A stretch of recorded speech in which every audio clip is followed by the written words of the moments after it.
Hey Gators and sports fans, get all your Gator talk, news, analysis, and opinions on the Pod Up with Matthews in the Morning podcast. Find us on your favorite podcast platform or watch us on Facebook Live between 8 a.m. and 9 a.m. every weekday. Pod Up, because we are Gator fans. So say it's great to be a Florida Gator. Good morning and welcome to a Thursday edition of Pod Up with Matthews in the Morning from the Crime Prevention Security System Studios. Large enough to serve you, small enough to care. Got a normal, really good show lined up today. We're going to kick it off as we do every Thursday with our good friend and college football analyst Brent Beaird from Jax. And then the second part of the program, we'll be joined by the voice of the Orlando Magic, David Steele, who used to be the play-by-play for the Florida Gators as well. But first, let's head on up to Jax and talk to our good friend Brent Beaird. Good morning, Brent. How are you? Shane, good morning to you, and happy coming Easter for everyone.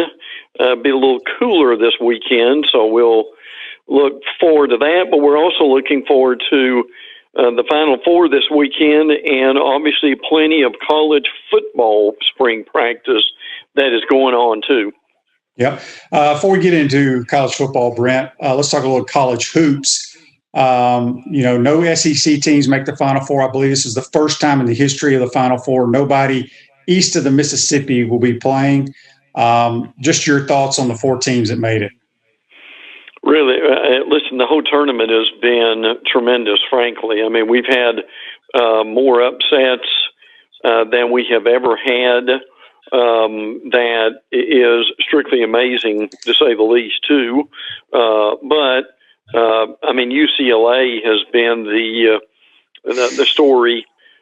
Frankly, I think of the tournament in one way, how they've gone from the play-in game against Michigan State to beating Michigan. You don't do that all the time, do you, Shane? No. Beating both Michigan teams. And look, you've got to give a lot of credit to the consistency of Baylor and also with obviously Gonzaga and how well that they have played really throughout the entire season. Houston has been a lot of fun, too. I give Kevin Sampson a lot of credit for what they've done. So, and again, Shane, we're on the verge, aren't we, bud, of playing an entire college football season or 3 games away from having an entire college basketball season. And a few minutes ago, we would have never dreamed that was the case, would we? No, I mean, you got to salute them. They got it done.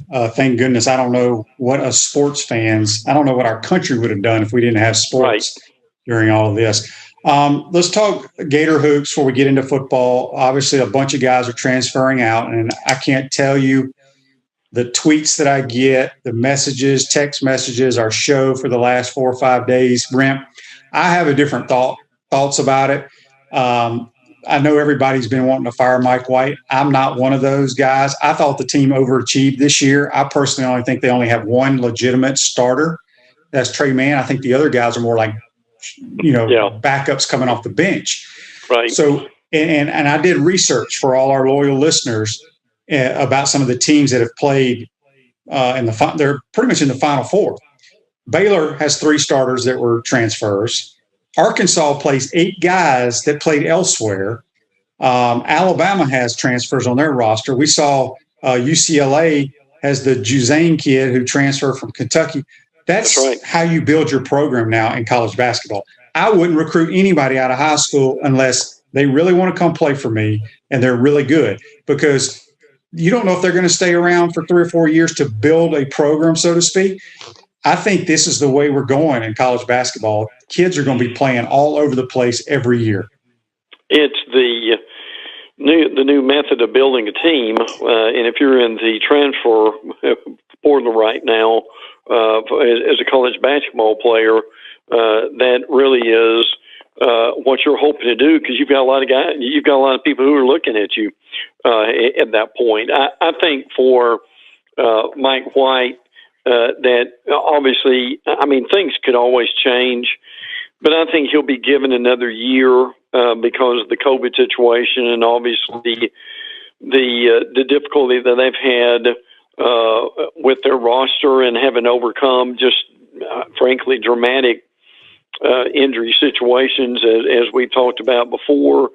But I also think that next year is important for Mike White. And I think it's also important for the Florida program in that they need to make some progress. I mean, they've made it to the dance, but they've really not made it past the Sweet 16 or, frankly, the first weekend since 2017. So I would be quite surprised if he gets fired. But hopefully, as you said, Shane, that they will be able to build a good enough program to where they can make some considerable progress next year. And we've seen that with teams, haven't we, Shane? Without belaboring the point here, that some teams have almost been built in this thing overnight. Yeah, and here's the thing, the reason I say we overachieved. You know, he's had a lot of guys transfer out of the program, not just this year, but the last 3 or 4 years. But you have not heard about these kids wherever I don't even know where they went. They're not playing anywhere. Yeah. You know, now, having said that, maybe we're not recruiting good enough players because once they leave Florida's program, they can't go anywhere else and play. So I have no problem with us building our basketball program out of the transfer portal. I just think that's the way of the world now. And anyway, enough of basketball. Let's get into college football. Before we start talking about what's going on out there, speaking of the transfer rule, what's going on in college football with the transfer rule? Well, I tell you, the interesting thing right now about the transfer rule is, and this surprised me. We thought that it was going to be a slam dunk that the transfer rule, in other words, the thing we're talking about is that everyone could get one free transfer, if we want to put it that way, without the penalty of having to sit out. Now, Shane, for the first time this week, and again, I'm not saying this is going to happen, but the first time this week, I've seen some tweets to where the coaches have had enough of a pushback with this that there's a chance that it could be maybe delayed for a year until they can take further look at it.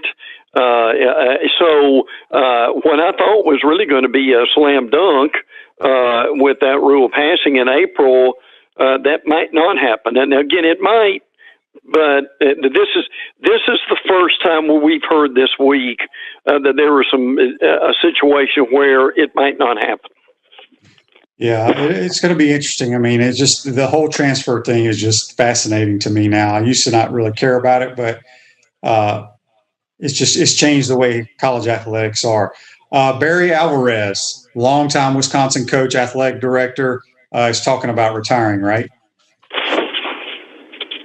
Alvarez has really done a good job at both, and it's hard to do this, but he's been a good coach, and he's been a good athletic director at Wisconsin, and frankly, he's been on enough committees to where he has gained a lot of respect for kind of been really, frankly, being a mover and a shaker in college football. So we'll kind of hate to see him go, but at the same time, people want to retire, and they need to be able to do that. I mean, he was 119 and 73.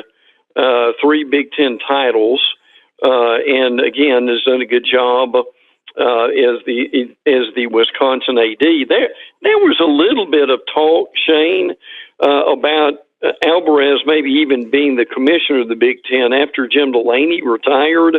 Obviously, didn't go anywhere, but that would have been interesting. And frankly, I think he would have done a better job than Kevin Warren did, particularly last summer. But good wishes to Barry Alvarez and the job that he did. Yeah. Howard Schnellenberger passed away this week, and I was on Buddy Martin's show the other day, and we were talking about it, and he was wondering why Howard Schnellenberger is not in the Hall of Fame. Do you think he should be in the Hall of Fame, Brent? Absolutely.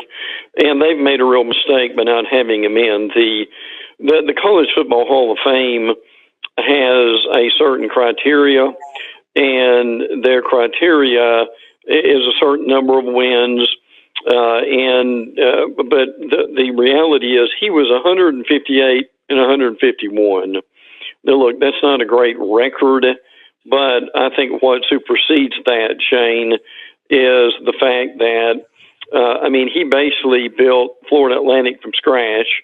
What he did at Miami was frankly unprecedented. I know Jimmy Johnson came in and did a really good job, but Schnellenberger, I think if he had not gone to the USFL and stayed at Miami, there's no telling what he would have done.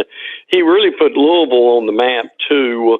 Was one of the better coaches that they ever had. He kind of bottomed out at Oklahoma and kind of renewed himself at Florida Atlantic. He was a creative guy in that, and Shane, I'll never forget this. I was just flipping through channels one day when he was coaching Louisville, and he was doing his coach's show from a kindergarten class, just having kids around him, telling them about Louisville. So, he was, and if you ever wanted to know what Coach Paul Bear-Bryant sounded like, people need to Google Schnellenberger and just listen to him. But I do hope the College Football Hall of Fame makes up for this and allows him to go in somehow, some way. Yeah. Refresh your vehicle and your brand with a vehicle wrap from Wrap Spot. March is your lucky month at Wrap Spot. Mention promo code Shane and receive 13% off your vehicle wrap. Actually, it's April. So your lucky month is April, not March. So Brent, we're speaking with Brent Beaird here on the Titan Tomorrow Hotline. You can follow him on Twitter at Brent Beaird. All right, so let's run around the SEC here. Let's start at Alabama. I believe they started spring ball. Actually, I know they started spring ball. What's the quarterback situation looking like up there right now? Well, Bryce Young, who didn't play much last year, still is the guy that everybody thinks is going to be the quarterback. Now, Paul Tyson, who is related to Coach Paul Bear-Bryant, we mentioned a minute ago, may still have the strongest arm on the team, but it really looks like that everything is slanted toward Bryce Young, and he was one of the better quarterbacks coming out of California. So that he looks like that's what it's going to be. Saban really likes the cornerbacks. Josh Jobe, he's mentioned, Jalen Armour-Davis, Marcus Banks, or guys that they really like too. One of a couple of things of interest that's come out in Alabama's pro day. They interviewed Dylan Moses, Alabama linebacker, who a lot of people talked about last year as being a lot slower than he had been at any time in his career. He actually admitted in the pro day, that, to get this, Shane, that he tore his meniscus in the third game of the year, only thought it was a bone bruise, and played the rest of the season. Wow. I mean, have you heard of anything like that in a while? Yeah, he must not have told the trainers he was hurting. Well, that had to be what happened. So, but again, it really makes you wonder if he'd have got some surgery, come back at the end of the year, that he would have been much better. And one final Alabama note too actually two. One is Greg Byrne, the athletic director, had some interest in the Pac-12 commissioner situation with Larry Scott going out. He says he's staying in Alabama, and Alabama has a new assistant coach that has just come in, and that is Ryan Sabota. He comes from the Houston area, and that's the reason Saban hired him, because he loves to recruit Texas with great results at the last class. So that's the reason Sabota is in place. Why in the world would Greg Byrne even think about leaving Alabama to go out to the Pac-12? I don't understand that at all. That's a great question, but he and his wife are from that area. So there's always a little bit of a pull of going home. And when you go from the athletic director at a school to the overall commissioner in an entire league, I'm sure there's some some pull to that too. But he decided that that's what he didn't want to do. And Shane, look, they did real well in basketball, but as you know, that league's really struggled in football. They basically only had Washington in the playoffs, and whoever that commissioner is immediately going to have to get a new TV deal done. So it's an attractive job, but maybe it's not the headache that Greg Byrne wanted. No doubt. What's going on in Auburn right now with spring ball? They're actually off this week to just kind of enjoy a little bit of time off, spring break, etc. The wide receiver position, Javarius Johnson, drew some praise from Brian Harsin. Their tight end, J.J. Pegues, is kind of he's 6'2", 300, and they've used him at various positions. You probably remember him, Shane, playing last year. And the kid's from Oxford, Mississippi, by the way. What about that? So they'll line him up on the goal line, or they'll throw the ball to him from the tight end position. So they've used him at several different places. So he's drawn some praise from the coaching staff. They unfortunately had a ACL injury. Defensive tackle Jeremiah Wright tore an ACL, so he obviously is going to be out for a while. But so far, with the new coordinators, Mike Bobo, and offense coordinator, and Derek Mason as defensive coordinator, I think Harson's pretty happy with what they've got accomplished. Yeah, I can't wait to see how that turns out. The Gators have lost a couple of players that have entered the transfer portal. Yeah, Jahari Rogers, freshman defensive back, he was a redshirt, has entered the transfer portal. He was a former top 100 recruit, and also T.J. Moore, the offensive lineman, he was a 4-star from 2017. He has 2. But again, as you said a few minutes ago, this is just the way of the world right now. And there's no use to overreact about it, because we're going to see a little bit of this. And Shane, you and I have talked about roster management and how important and how difficult that's going to be for coaches. So I think a lot of what we're seeing, and it's not just with Florida, but this portal situation is a part of this roster management for coaches. Yeah, it's a mess. Georgia lost George Pickens last week to an ACL tear. They just lost another receiver. What happened to him? Yeah, that one's better news. Frankly, Jermaine Burton was carted off the field yesterday, or actually it was Tuesday, and he hyperextended his knee is what they found out. I don't know if you've ever had one of those, Shane. No. But they after the MRI, they found out that it was a lot better than they thought it was going to be. Now, you mentioned Pinkins. He tore his ACL last Tuesday. So they think he can come back in November. Now, let's do the math here real quick. This is March. That's third month. November is the 11th. That's 8 months from now. I mean, Shane, realistically, and you and I have talked about this before, it's one thing to get the surgery and the technology and the rehab that goes along with it. But again, my question to you is, we don't know this, how mentally will he be ready to come back in November? Yeah, I mean, think about Jalen Waddle. You know, he wanted to play so bad in that national championship game, coming off of just a broken ankle. And, I mean, you saw how he was gimpy out there. I can't see Pickens playing at all this year. LSU, still a mess going on down there, right? Oh, yeah. Yeah, it frankly depends depends on the day. There's a woman, and this is in the reports over the last few days, Gloria Scott, 74, said that Darius Guy sexually harassed her in 2017. The report says that LSU backed Guy, saying that it was her word against his.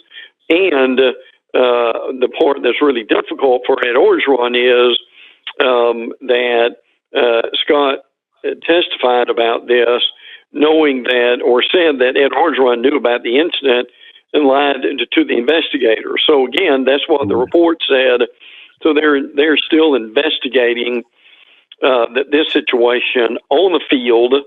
It's a little better news that running back John Emery hurt his shoulder. Will be able to come back and have some contact this week. He's a pretty good running back too.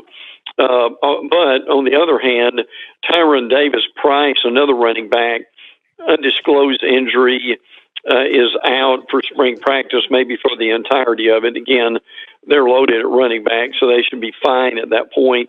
Orgeron also said that Mason Smith is one of their better pass rushers coming from the inside. Early enrollee, true freshman, they think is going to be ready to play. And we'll get into this more as we get closer to the season, Shane. But LSU, offensive line, defensive line, going to be very, very good this year. And listen, if your line of scrimmage is where you want it to be, that's a great start for the fall, isn't it, Shane? It is. It is. What's going on up at Rocky Top? Well, they've got a mixture of good news and bad news, too. They've got a freshman quarterback, Caden Salter, who is currently suspended from the team, not on the practice field, as they have just opened fall camp. Now, they've had some roster changes with their spring roster. And I think a couple of things of note here that Henry To'oTo'o, one of the better linebackers in the nation, is not on their roster. Quavarius Crouch is not on there either. And I tell you, a little bit more of a good news is, even though Salter is suspended right now, I'm curious, Shane, if this Virginia Tech transfer is coming to be the theme of the day for us. Hendon Hooker, how he's going to do with this. He was more of a backup at Virginia Tech, but they could see him making a little bit of a run during the spring and fall camp to see what he could do. They've got several quarterbacks. Some have left, some have stayed, but that's another guy they want to give a real look at to see during the spring. Yeah, but I want to say he committed and transferred to the old staff, didn't he, Hooker? Yes. So frankly, you could say that. Yeah, because I remember watching him at Virginia Tech. I don't know how he's going to fit into Josh Heupel's system. I could be wrong, but he was more of a running dual threat guy, not what you've seen Josh Heupel coach at UCF. True. So it'll be interesting to see what happens there. Brent, did I read correctly the amount of money Vanderbilt's getting ready to put into their athletic programs? You did. Upgrade the facilities. Is it Yes. $300 million? Yes. Now, this is a combination of football and basketball. And again, we don't have details on this yet. Now, some of the things that have been mentioned is a new football operations center. And you and I have had discussions about how important that is. An indoor practice facility for the football program, which, if our listeners like that or not, you just got to have one. That's just the way that it is. So they look, Shane, you've been up there, you get it. For them to do anything is frankly humongous for them. My understanding, and I would have to double check the date, but I've heard they have not done anything to amount to really helping them to that stadium since 1981. Wow, 40 years, something like that, right? So $300 million, $300 million, and I think they have a new athletic director. I know they have a new head football coach. Yes. But they do need to do something. They need a football facility. They need to upgrade their stadium. Baseball's got a cool little stadium, although it's kind of crammed behind the football stadium. But, good for Vanderbilt. Brent, you got any nuggets for us? Always have nuggets. One guy that Texas A&M won't see during the spring, Jalen Widemeyer, 6'5", 265, had what they call a freak non-sports injury. I think he cut his finger, and so obviously it was bad enough where he's not going to be able to play during the spring. And I can tell you, Shane, Jimbo seems to always have a tight end, doesn't he? So listen, this kid can play, and he will be a load this year. Now, they've also got a receiver, Damon Demas, that was suspended. He's been cleared, so he's back with them. So we would kind of watch where that goes. But there's going to be an incredible amount of hype for Texas A&M at South Carolina with Shane Beamer, Marshawn Lloyd still out of full contact, the running back, but they really like. This kid's a game breaker, Shane, and let's be honest, South Carolina offensively haven't had a lot of game breakers, have they? No, so not at all. Lloyd being back this fall, I think is going to help them considerably. And if people wonder where Terry Wilson, the former Kentucky quarterback, has ended up, he is transferring to New Mexico. Shane, he was 17-8 at Kentucky. That was better than I thought he was. Frankly, I agree with that. But it seems like Terry Wilson has been playing college football for about 10 years now, Brent. Yeah, well, it does. I would agree with that. And by the way, Georgia, Louisville, home and home. This was just announced on Wednesday that in 2026, 2027. So again, we continue to see a lot more of the home and homes instead of the neutral site games. Now, Felipe Franks is no longer at Arkansas, but they've got some guys who they think are going to be pretty good. I'm curious if you remember KJ Jefferson, ranked number 5 dual threat guy. He will give them, I think, some numbers this year. They've also got a kid named Hornsby that they're looking at too. If Sam Pittman did a really good job last year, and I think Felipe did a pretty solid job too. But if they can improve offensively, I'm not saying that they're going to win the West by any stretch of the imagination, but they can continue with Pittman, couldn't they, Shane, of giving some teams fits on the schedule. Yep, you're right about that, Brent. Well, we appreciate you joining the show, Brent. We will talk to you next week. Have a good weekend and be safe. And we appreciate you taking the time to join the program today, Brent. Shane, always enjoy it. I hope folks enjoyed the Final Four, and have a great Easter, too. We'll look forward to next week. Happy Easter to you as well. That's Brent Beaird. Join us on the Titan MR hotline. We're going to take our first time out. When we come back, we'll be joined by the voice of the Orlando Magic, David Steele. We want to take this moment to thank all our sponsors who keep the show going and pay the bills. Our gridiron sponsors are Crime Prevention Security Systems, large enough to serve you, small enough to care. Titan MRI, Gainesville's only locally owned and operated MRI facility. Meldon Law, where you matter most. Peachland Dental, Gator Nation's first choice for dentistry in Port Charlotte. Comfort Temp, comfort is our business, peace of mind is our promise. G-Tech Sport, keep your athletes in the game with G-Tech Sport. Celebration Point Town Center, Center State Bank, Chris Doring Mortgage. Some of our touchdown sponsors are Big Mills Cheesesteaks, MB Listing, Cornerstone Financial, McDonald's of Gainesville, My IT Masters, Gainesville Neon and Signs, 84 Lumber, Tropical Smoothie Cafe, Chick-fil-A on Archer Road, Avra and Smith, Dowling Signs, Chomp Harder Apparel, Ruse Ogra Agent, State Farm Insurance, Silver Cube Billiards and Sports Bar. If you are interested in promoting your business on the show, visit potupwithshane.com and click the Advertise button. Again, thank you to all the great businesses that support the show. If you like what we are doing here, make sure to follow us and support the businesses that support us.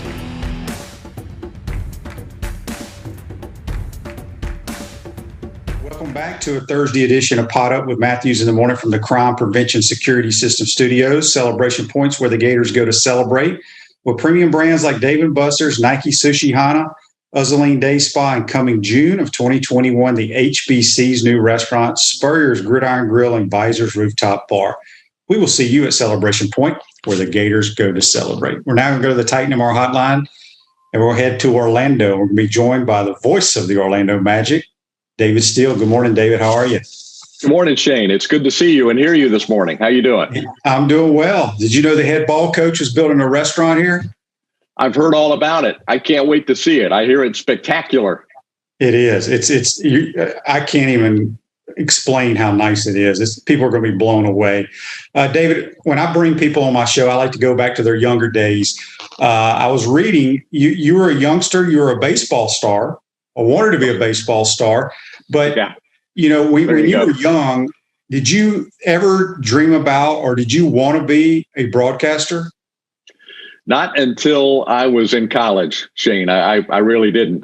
Looking back now, when I was a kid, I grew up in Knoxville, Tennessee, and we had a backyard that was sort of the West Hills capital of wiffle ball, East Tennessee, and we played a lot of wiffle ball. And my mom used to remind me that I would go in the family room. There was a big picture window, and I would take a tape recorder, and when the other guys were playing, I would do like a broadcast, just a commentary of the game. So I wish I had those tapes now. I was probably 8, 9, 10, 11 years old, but I didn't think about a career in broadcasting until I got to college. And a lot of people may not know, but you went to that college that wears red and black. Yes. You're a Georgia Bulldog. What was it like going to school in Athens back in those days? Oh, it was great. It really was. That was the early 70s. I graduated from high school in 71 in Atlanta. I went to Carson Newman College on a baseball scholarship. You referenced me as a star. That was far from true. But you were right. When you took the second shot at it, I wanted to be a star. I wasn't as good at baseball as you were at football, but I was a small college baseball player.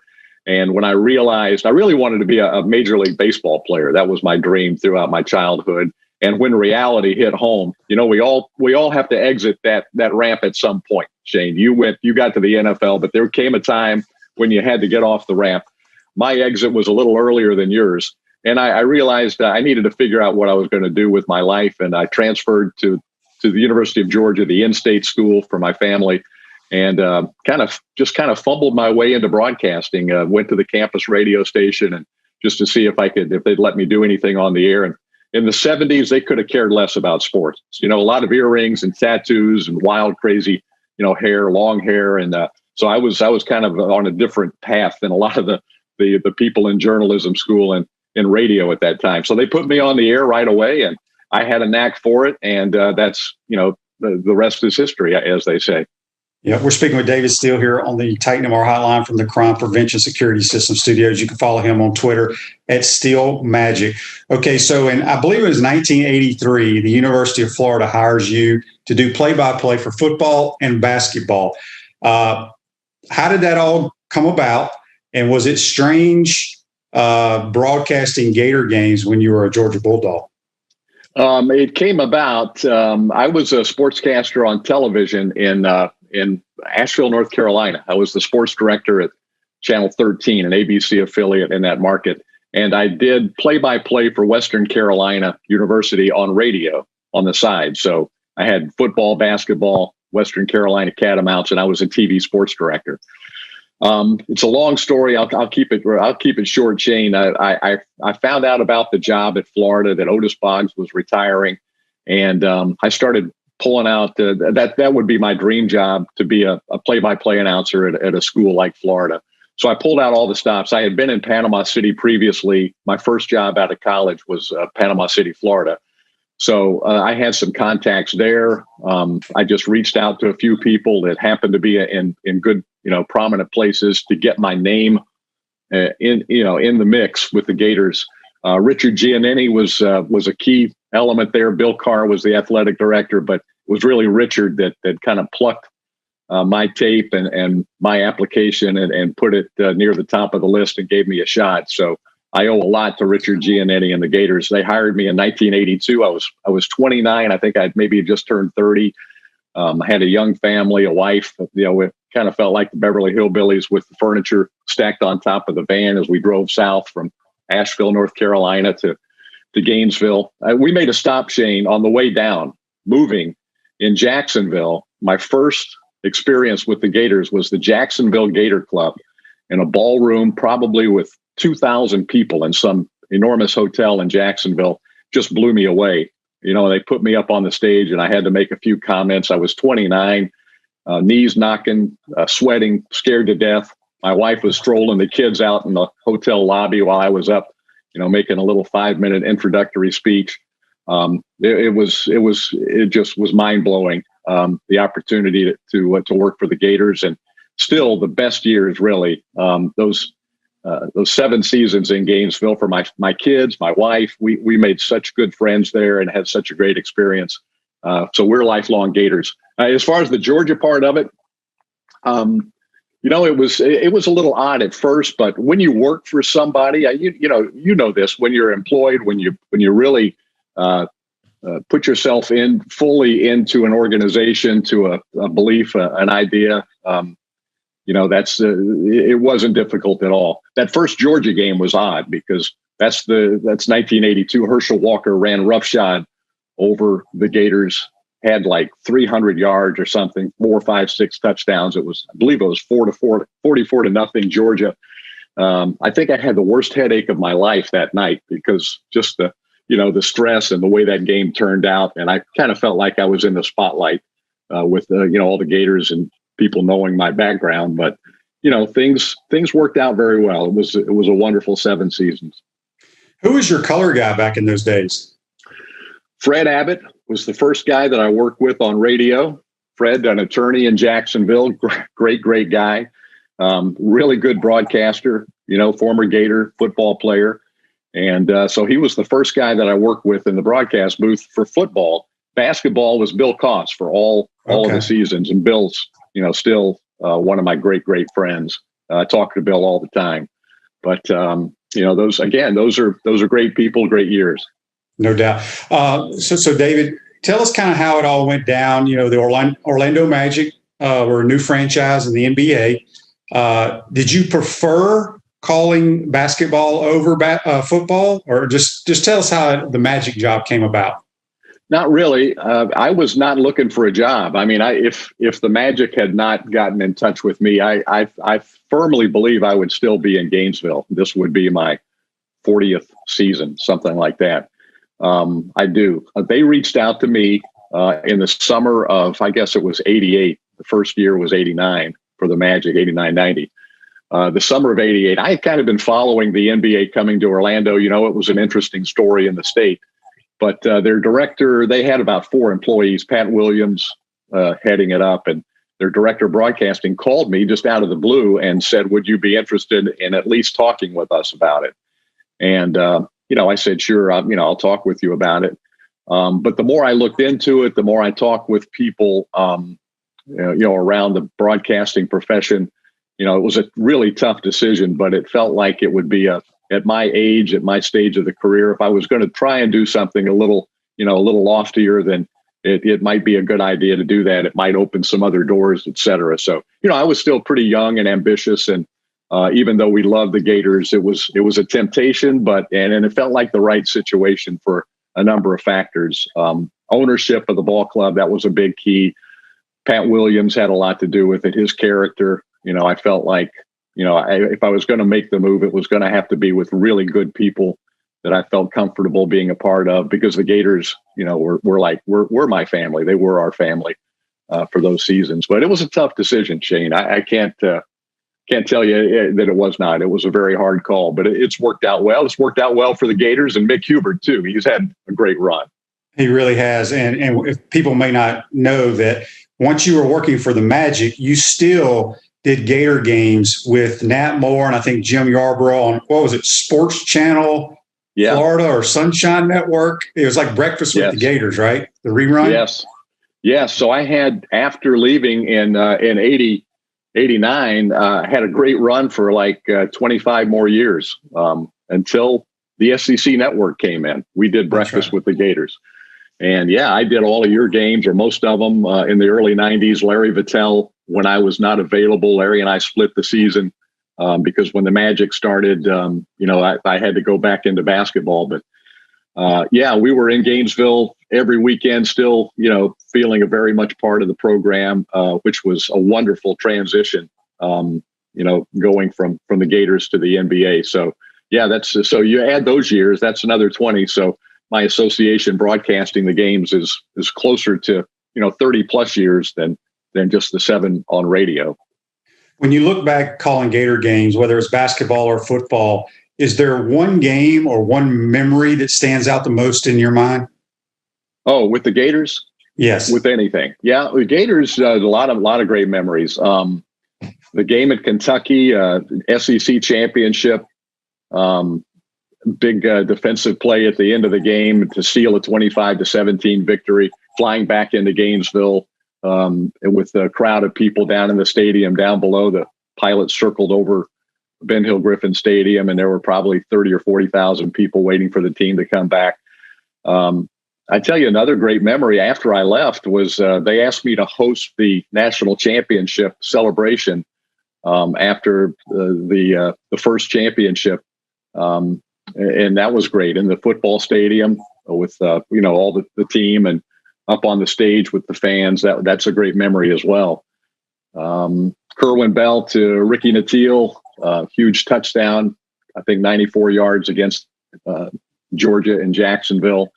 I still remember a lot of good things about my involvement. On the basketball front, some great memories too. Those were some very good Florida basketball teams. Dwayne Shinsis, big game at Vanderbilt, the tennis ball game. Look it up, Shane. Have you heard about the tennis ball game? I remember that. Okay. I remember. I think that was in I think I was a true freshman, maybe in 88, somewhere around there, 88 or 89. That sounds right. Yeah. Huge win at overtime. Tennis balls come down on the floor right at the end of the game, a technical foul. Just 2, I think 1 or 2 balls popped down. A fan at Vanderbilt threw them on the floor. Technical foul on Vanderbilt. Norm Sloan sends Shinsis to the free throw line to shoot the technical free throws. He makes them both, sends the game to overtime, and then Florida beats Vanderbilt. That was a great night too. Yeah. We're speaking with David Steele on the Titan MR hotline. Okay, so you've been with the Magic for a long time. You were inducted into the Hall of Fame. What did that mean to you? Well, it was really meant a lot.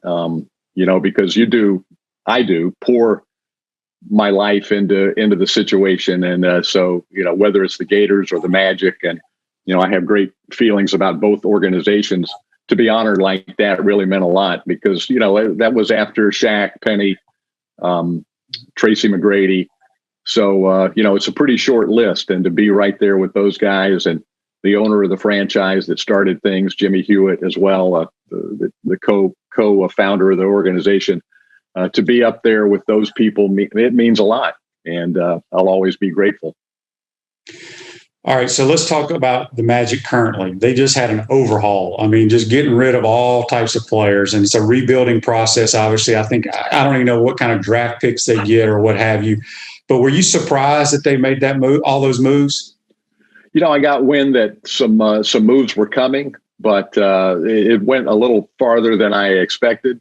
I thought with Evan Fournier being in the final year of his contract, and I felt like he probably was not part of the long-term vision because of a number of things. There's salary cap implications in the NBA and, other factors. So I felt like that was not a surprise. Aaron Gordon had kind of let it be known that he would like a change of scenery.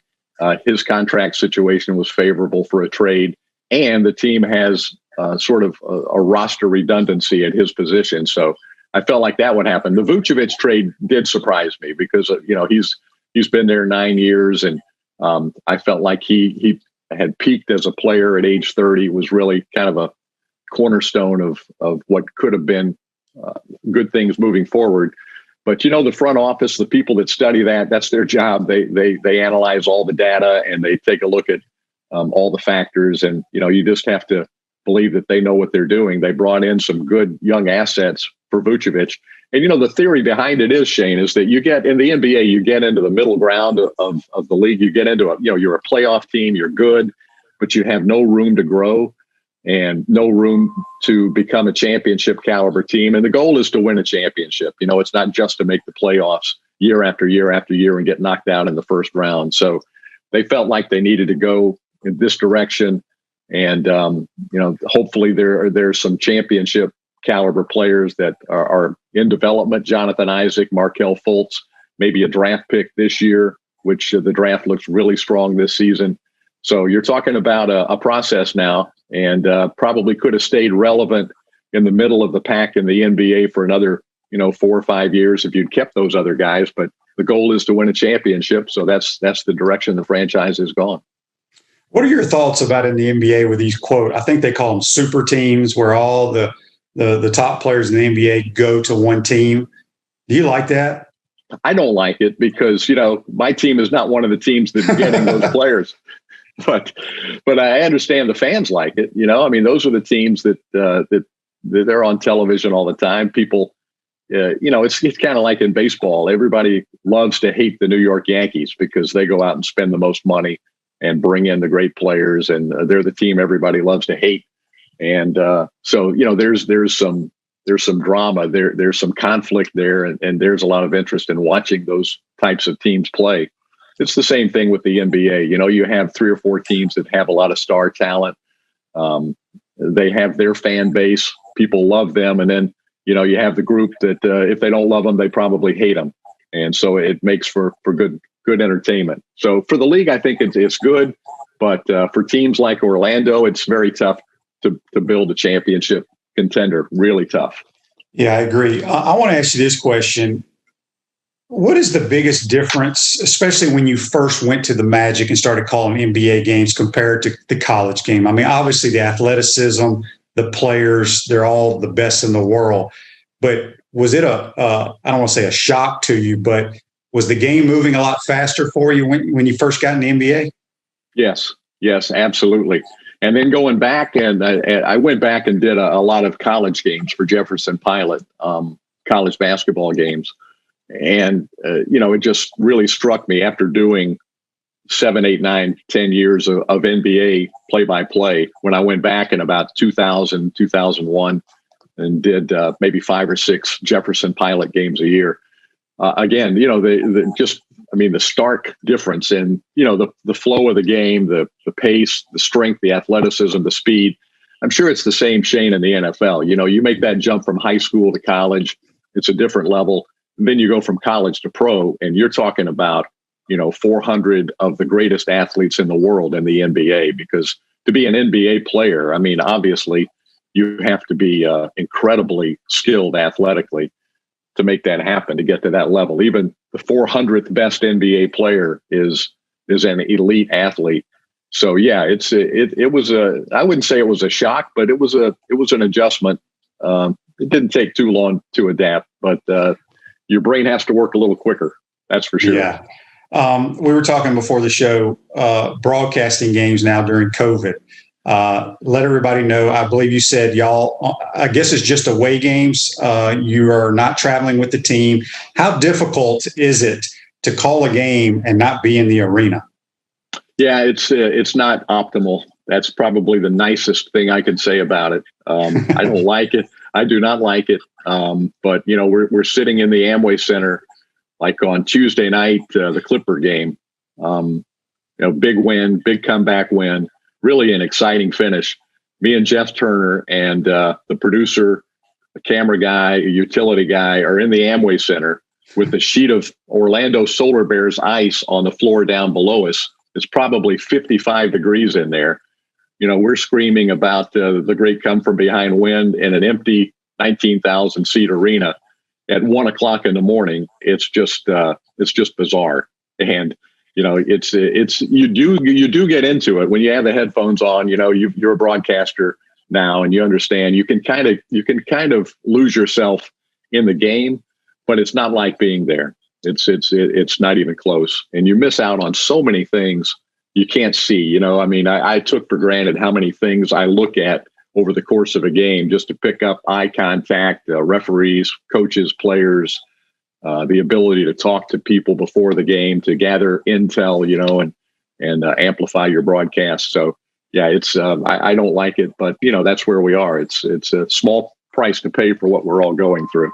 That's true. Last thing for you, David, I'm curious from your preparation standpoint as a play-by-play guy. I would think you had to prepare a lot more in college because you're not familiar with all the players because they graduate. Seems like in the NBA, guys are. Who plays for the Houston Rockets pretty much. I'm not saying you don't prepare, but is the preparation a lot easier for you at the NBA level? I think it would be if it weren't for so much information that's out there. I mean, in 1989, when I came to Orlando, I got my information from the sports information directors and from reading newspapers. That was it. The internet has transformed everything, in our world. But for someone who broadcasts games, you have access to so much information, Shane, that I tend to just dive in, and I spend a lot of time preparing for every game with trends and background information on players, so that I can tell stories about the individuals. You're prepared for a bad game, so you have a lot of material. So, I go pretty deep on every broadcast. So I would say, the preparation time is probably not that different, but you're right. It is easier to identify the players on the floor because, you see them year after year after year after year. Well, David, we appreciate you taking the time to join our program. Just hearing your voice. I mean, obviously I hear it when I watch Magic games, but brings back memories of me sitting in Yon Hall on Sunday after games, watching the replay with Breakfast with the Gators. Yeah, those were, I love doing that. I wish we still had that opportunity, but the SEC network came along, and that's a pretty good deal too. Yeah, absolutely. Well, be safe down there, and hopefully the Magic can get this thing turned around here in the next couple of years, and we'll talk to you soon, David. Shane, thanks for having me on. It's great to see you and catch up with you. Yes, sir. That's David Steele, the play-by-play, the voice of your Orlando Magic. We're going to take our final time out of the program, wrap up this Thursday edition. Hey, Gators, this is Coach Steve Spurrier. Hot Up with Matthews in the Morning. We'll be right back after this commercial break. We want to take this moment to thank all our sponsors who keep the show going and pay the bills. Our gridiron sponsors are Crime Prevention Security Systems, large enough to serve you, small enough to care. Titan MRI, Gainesville's only locally owned and operated MRI facility. Meldon Law, where you matter most. Peachland Dental, Gator Nation's first choice for dentistry in Port Charlotte. Comfort Temp, comfort is our business, peace of mind is our promise. G-Tech Sport, keep your athletes in the game with G-Tech Sport. Celebration Point Town Center, Center State Bank, Chris Doring Mortgage. Some of our touchdown sponsors are Campus USA Credit Union, Adams Rib Company, Doreen Wiebe Realtor Caldwell Banker, MM Parish, Gator Dominoes, Celebrate Primary Care, Gator Bait Media, Wrap Spot, Okido America, Gators Dockside, Style Cuts, Ironwood Golf Course, TB Financial, Meadowbrook Golf Course, Darshakow Insurance. If you are interested in promoting your business on the show, visit podupwithshane.com and click the Advertise button. Again, thank you to all the great businesses that support the show. If you like what we are doing here, make sure to follow us and support the businesses that support us. Welcome back to the Crime Prevention Security System Studios, large enough to serve you, small enough to care. At Center State Bank, we put business first. We're the largest community bank in the state of Florida, and understand that small businesses need a community business partner that they can rely on. Center State has 4 convenient Alachua County locations. Center State Bank, member FDIC. We want to thank Brent Beaird for joining us, and also David Steele, the voice of the Orlando Magic, for taking time to join the program. Make sure you tell all your friends to follow us, folks, on Facebook, YouTube, Spotify, Apple Podcasts, any of those platforms out there. Subscribe and follow our program. Make sure you tune in tomorrow. On Friday's edition, we'll have JC, but we're going to have James and Tina Bates. We're going to talk more to Tina than we are James. We're going to talk Gators women's swimming. Their daughter, Talia, is an All-American, and they have another one coming in Georgia next year. But give a little love to the women's swim team and get caught up with them. So today's show's a wrap, brought to you by Wrap Spot. Be safe out there, folks. We'll see you tomorrow. 1st and 10.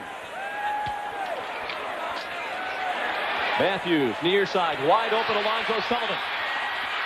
He may go. Touchdown, Gators.